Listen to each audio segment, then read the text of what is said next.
Hi అండి. ఇలాంటి గుమ్మటాలు లాంటి మ్యాంగో లీఫ్ తోరణాలు ఎలా చేయాలో మీకు చూపిస్తానండి. ఫస్ట్ ఇలా 4 ప్లేస్ చేసుకోవాలి రివర్స్లో. ఇవి చాలా ఈజీ అండి చేయటము. ఇవి చాలా యూనిక్గా కూడా ఉంటాయి. అలా సూది దారం కింద నుంచి అలా స్టిచ్ చేసేసుకోవాలి.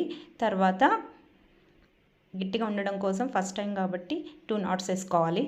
తర్వాత బంతిపూలు పెట్టుకోవాలండి. పెద్ద ఆకులు అయితే 3 పెట్టుకోవాలి, చిన్న ఆకులు అయితే 2 పెట్టుకోవాలి. నేనైతే 2 పెట్టుకుంటున్నాను.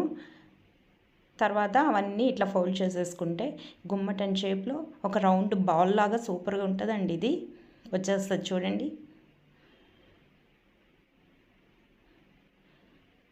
చాలా బాగుంది కదండి. చాలా ఈజీ ప్రాసెస్. చూస్తే ఎలా కుట్టారో అనుకుంటారు కానీ చాలా ఈజీ అండి అది. తర్వాత ఇంకొన్ని బంతిపూలు వేసేసి మళ్ళీ రిమైనింగ్స్ పైన కూడా ఇంకో చిన్న బాల్ పెట్టుకున్నానండి. చూడండి ఎంత బాగుందో, బ్యూటిఫుల్ హ్యాంగింగ్. ఈ ఫెస్టివల్కి మీరు కూడా ట్రై చేయండి గుమ్మటాలు లాంటి మామిడాకు తోరణాలు. వీడియో కనుక నచ్చితే లైక్ చేయండి.